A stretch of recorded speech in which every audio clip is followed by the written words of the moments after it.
अरे महाराज मैंने 10 बार 16 सोमवार करे, मैं ये व्रत इतनी बार करती हूँ, मैं ये उपाय इतनी बार करती हूँ, मैं ये उपासना इतनी बार करती हूँ, मैं नवरात्रि के व्रत करती हूँ तो नंगे पैर चलती हूँ, मैं नवरात्रि का व्रत करती हूँ तो लौंग खाकर व्रत करती हूँ, मैं ये व्रत करती हूँ तो ऐसे करती हूँ।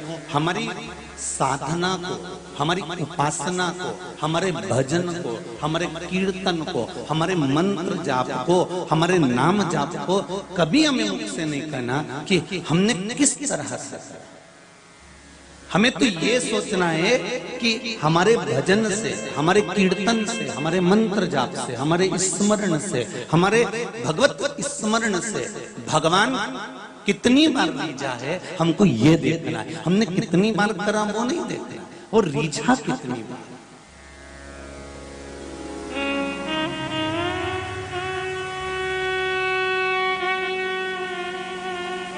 42-43 डिग्री टेम्परेचर है।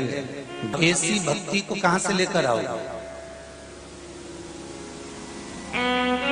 इस तप साधना को कहां से लाओ?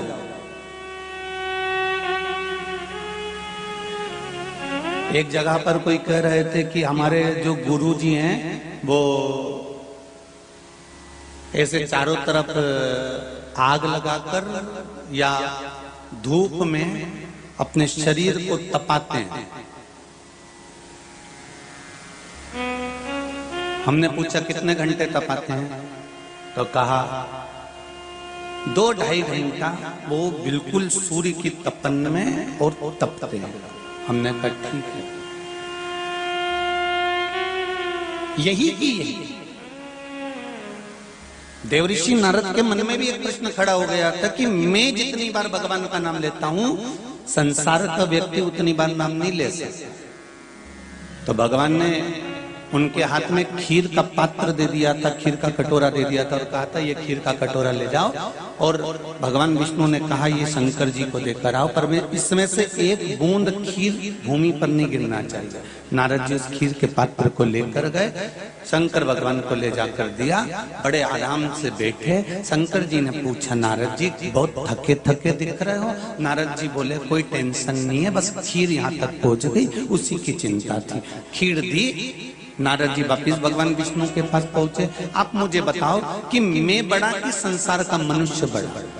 मैं दिन भर श्रीमन नारायण का नाम लेता हूँ, भगवान का भजन करता हूँ, और संसार का मनुष्य दिन भर काम में लगा रहता है, दुकान में लगा रहता है, फैक्ट्री में लगा रहता है, व्यापार में लगा रहता है, नौकरी में लगा रहता है। वो भगवान का नाम नहीं ले पाता जितना मैं लेता हूँ। अब आप ये बताओ कि मैं बड़ा कि वो बड़ा है? भगवान विष्णु ने कहा ये बताओ देवऋषि नारद, तुम खीर लेकर गए थे तो भगवान का नाम कितनी बार लिया था? देवऋषि नारद कहते हैं नाम लेता तो खीर टपक जाती। अगर मान लो मैं नाम लेता तो खीर नीचे गिर जाती, खीर लुढ़क जाती, खीर टपक जाती, इसलिए नाम नहीं लिया। मैं तो बस तुरंत जाकर शंकर जी को देकर आ गया। भगवान विष्णु ने कहा नारद, जैसा काम तुम्हें दिया वैसा काम संसार के एक एक मनुष्य को दिया है कि काम करते रहे, नाम जपते रहे। तूने खीर ले जाते एक बार भी मेरा नाम नहीं लिया। कम से कम दुनिया के लोग काम करते करते राम नाम और कृष्ण नाम और शिव नाम लेते तो हैं, इससे बढ़कर और क्या चाहिए?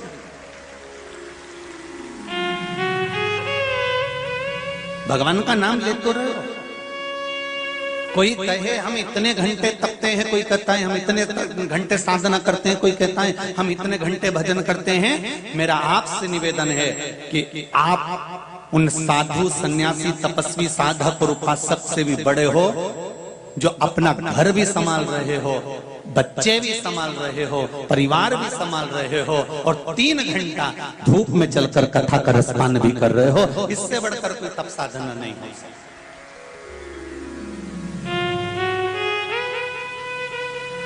और ये तो कुबेर भंडारी की कथा है, शिव महापुराण की कथा है। हम तो 7 दिन में बाँचकर चले जाएंगे और आप भी 7 दिन में सुनकर चले जाओगे। पर 7 दिन में जो आपने श्रवण किया है, 7 दिन जो आप 2 कदम चलकर रायसेन के इस पावन ग्राउंड में कथा सुनने के लिए गए हो, जितना पसीना, जितना तप, जितनी साधना से आपने शिव महापुराण की कथा सुनी है। 3 महीने के अंदर मेरा भोलेनाथ कितना देता है ये वही जान सकता है। आपने तो जो तप कर लिया, आपने तो साधना कर लिया, आपने तो भजन कर लिया, आपने तो कीर्तन कर लिया, आपने तो मंत्र जाप कर लिया। हमारा किया गया भजन कीर्तन स्मरण मंत्र जाप नाम जाप हमारे सामने कब प्रकट होता है इसका आप अंदाजा नहीं लगा सकते।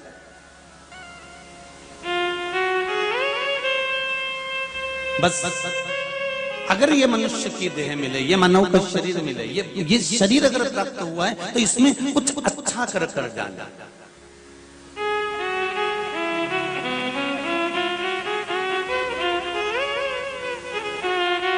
कई लोगों की आदत होती है भोजन की थाली में सब कुछ रखा होता है, गुलाब जामुन भी रखी है, रोटी भी रखी है, सब्जी भी रखी है, पापड़ भी रखा है, सब कुछ रखा है, उसमें नमक भी रखा है। पर इसकी सबसे पहले आदत क्या है कि पहले नमक उठाएगा और सलाद में डालेगा। अरे पहले कुछ मीठा तो उठा ले थाली में से।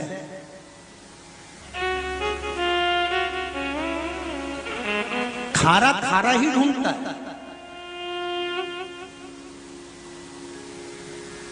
2 तरह के लोग भोजन करने बैठते हैं। एक थाली आई, भगवान को भोग लगाया, हाथ जोड़ा, भगवान से नमन करा, प्रार्थना करी और इन्हें सबसे पहले खीर ने, गुलाब जामुन ने, बालूशाही ने, मीठा कुछ भी रखा था उसमें से थोड़ा सा लिया और मुंह में रखा, उसमें नमक को हाथ नहीं लगाया। पर कई लोगों की आदत रहती है सबसे पहले जो भोजन की थाली आई इन्हें सबसे पहले नमक उठाया और सलाद में बुरबुराया और फिर सबसे पहले इन्हें सोचा कि मेरे बराबर वीआईपी कोई नहीं, मतलब मैं ही खाना जानता। पर शिव महापुराण की कथा कहती है एक बार माता अन्नपूर्णा के दरवाजे पर भगवान शंकर काशी नरेश मां अन्नपूर्णा के दरवाजे पर जब भोजन करने के लिए गए, 3 बार अलख लगाई मेरे शंकर भगवान ने अन्नपूर्णा के दरवाजे पर कि मुझे भोजन करना है। अन्नपूर्णा, मेरा शंभू, मेरा त्रिकालदर्शी, मेरा कैलाशी, मेरा अविनाशी, मेरा शिव 3 बार आवाज लगाए कि अन्नपूर्णा हमको भोजन करना है, अन्नपूर्णा हमें भोजन करना है, अन्नपूर्णा हमें भोजन करना है। आज अन्नपूर्णा देवी ने भोजन की वही थाली लगाई जैसे आपकी पत्नी आपके सामने लगाती है, जैसे आपके रिश्तेदार आपके सामने लगाते हैं, जैसे आपका परिवार का व्यक्ति आपके सामने लगाता है। वही थाली, वही नमक, वही मिर्ची, वही पापड़, वही गुलाब जामुन, वही इमरती, वही भजिया, वही पकौड़ा, सब कुछ लगाया।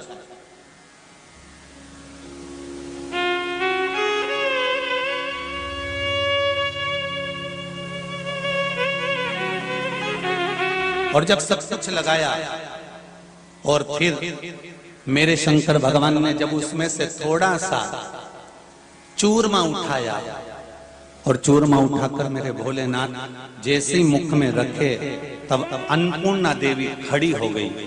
अन्नपूर्णे सदा पूर्णे शंकर प्राण वल्लभे, शंकर भगवान के हृदय में निवास करने वाली मां अन्नपूर्णा, भगवान शिव के हृदय में निवास करने वाली मां अन्नपूर्णा उसी समय पर सामने आकर खड़ी हो गई और भगवान शिव के सामने आकर खड़ी होकर कहा अन्नपूर्णा देवी ने, धन्य है विश्वनाथ, आप धन्य है।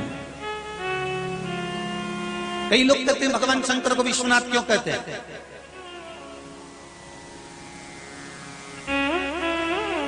इतने सारे देवी देवता हैं, 33 कोटि, किसी के नाम के आगे लिखा रहता है विश्वनाथ। विश्व का नाथ एक ही है, मेरा शंभू, मेरा शंकर, मेरा ओघड़दानी, मेरा त्रिकालदर्शी, मेरा कैलाशी, मेरा शिव, दूसरा कोई नहीं। क्यों कहा गया विश्वनाथ? तो माता अन्नपूर्णा देवी ने कहा, धन्य है शंभू, धन्य है मेरे जगत के नाथ, मेरे विश्वनाथ, आप धन्य है। आज मैंने भोजन की थाली में थोड़ा सा खार भी रखा था, आज मैंने भोजन की थाली में थोड़ा सा खार, थोड़ा सा नमक भी रखा था और आपने उस भोजन की थाली में से केवल मिष्ठान उठाया है।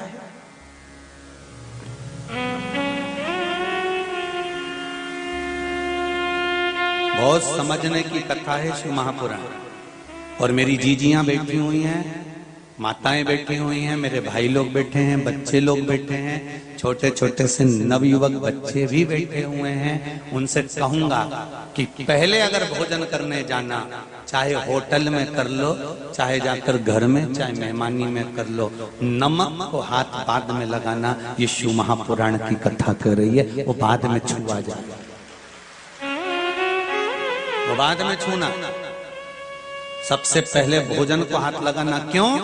क्योंकि अन्नपूर्णा देवी ने कहा, विश्वनाथ जी, ऐ शंभु, ऐ त्रिकालदर्शी है, कैलाशी है, अविनाशी, आप मेरे देव अधिदेव महादेव हैं। आपने भोजन के इस थाली में से सबसे पहले मिष्टान को क्यों उठाया? तब मेरे शंकर भगवान कहते हैं, अन्नपूर्णा, जब संसार में रहने वाला, मृत्यु लोक में रहने वाला मनुष्य भोजन की थाली में से, अन्नपूर्णा की थाली में से मिष्ठान लेकर अपने मुख में रखता है, तो उसके पूर्वजों को पिंड की जरूरत नहीं पड़ती, वो अपने आप भर जाता है। मात्र हमारे शरीर में 33 कोटि देवताओं का स्थान है, शिव महापुराण की कथा कहती है। 32 जगह पर तिलक लगाया जाता है शरीर में।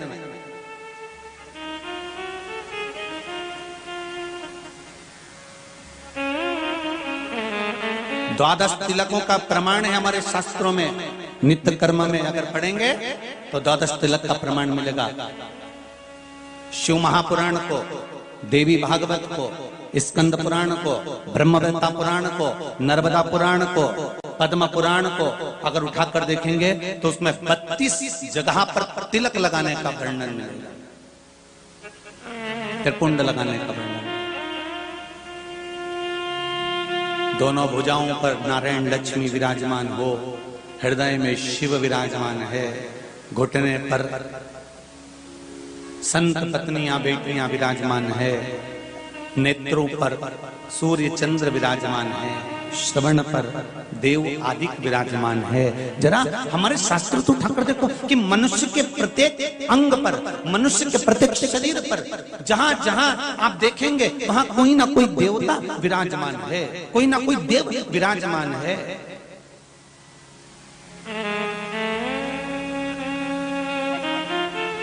भूख लगी हो और भूख लगने पर पहला गासा जब मीठे का जाता है तो सबसे पहले पितृ तृप्त हो जाते हैं, हमारे पूर्वज तृप्त हो जाते हैं, आशीर्वाद दे देते हैं। अन्नपूर्णा की थाली पर जब आप बैठ कर भोजन करते हो तो हमारे पूर्वज तुम्हें आशीर्वाद प्रदान कर देते हैं, हमारे पूर्वज तुम्हें आशीर्वाद प्रदान कर देते हैं कि तुम हमको अन्न भाग प्रदान करे हो, हमको कुछ दिया है तुमने। इसलिए ये भोजन की थाली पर जितना भोजन है तुमको कभी तुम्हारे हाथ से छुड़ाया नहीं जाएगा, तुम्हारे भाग्य में इतना भोजन हमेशा बना रहेगा और तरक्की करते रहोगे। ये पूर्वज कहते हैं हमारे। पूर्वज रोते कम है। कुल देवता, कुल देवी,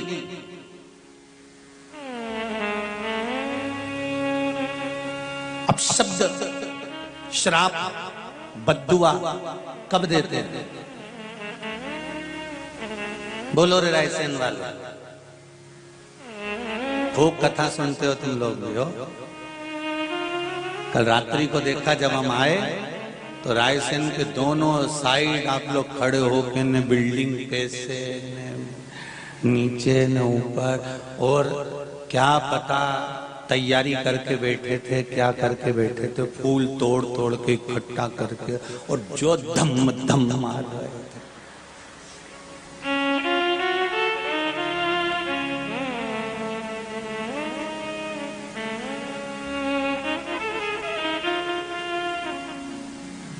एक बात तो है,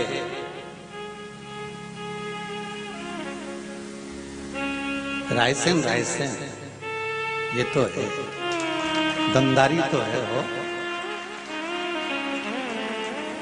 और तुम लोगों की भक्ति की दमदारी भी बहुत बहुत हृदय से भगवान की भक्ति में रमे हुए हो। इससे बढ़कर कोई सुख नहीं है हमारा।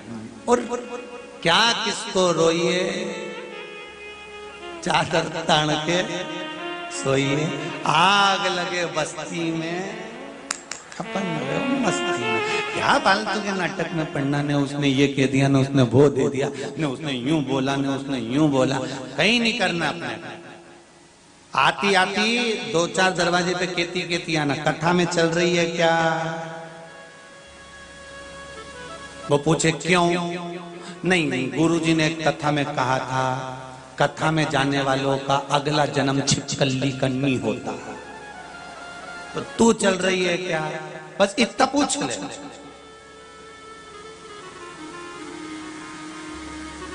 पहले भी कथा में कहा कि अपने नगर में, अपने मोहल्ले में, अपने क्षेत्र में अपनी पर जरूर जाना। जिस व्यक्ति से अपना घर नहीं छूटता उसका अगला जन्म छिपकली का होगा। सीहोर वाला महाराज नहीं बोल रही हो, नहीं तो तुम हमको कह दो कि तुमने ऐसा बोला। नहीं, गरुड़ पुराण में लिखा, और गरुड़ पुराण में तुम पढ़ ले। क्यों? जिससे घर नहीं छूटा। कहीं कहीं छिपकलियों को देखना, तुम इनको झाड़ दो, न झाड़ू से झुड़ा दो, न भगा दो, वो छिपकली वापिस वो मरकन्नी के पीछे जाके छिप जाए। बोलो जी सही है कि गलत है? तुम छिपकली को कितना ही भगाओ, वो बाथरूम से बाहर ही नहीं निकले, वो कमरा से बाहर ही नहीं निकले, वो बिल्कुल पलंग के पीछे भरी रहे। और पलंग के पीछे से भगाओ तो वो एसी के पीछे चली जाए, एसी से भगाओ तो कूलर के पीछे चली जाए, वो छिपकली कमरे से निकले ही नहीं। तो भगवान ने भी किया ये छिपकली को देखकर पहचान जाना कि तुम्हारे घर का दादा परदादा कहीं का बुजुर्ग नहीं जाता था कथा में, तो पापड़े को यहाँ चिपका दिया छिपकली बना के। तो अब ये निकल नहीं रही है, वो तुम कितना ही भगाओ नहीं निकलेगा। तो तुम सावधान रहना रायसेन वालों, तुम सावधान रहना। आते आते अड़ोसन पड़ोसन और पीछे वाली धड़ोसन इसके भी कह देना हो चल रही क्या? तो बोले कहाँ? तो के कथा में जा रही मैं तो के जाने से क्या होगा कि 84 लाख योनियों में छिपकली की योनि नहीं मिले, बहुत गंदी लगे हमारे छिपकली। नहीं, तुम्हें अच्छी लगे तो तुम बनना चाहो तो कथा में भले मत आ जाओ, पर तुम किसी को कह सकते हो कि मेरे को नहीं बनना।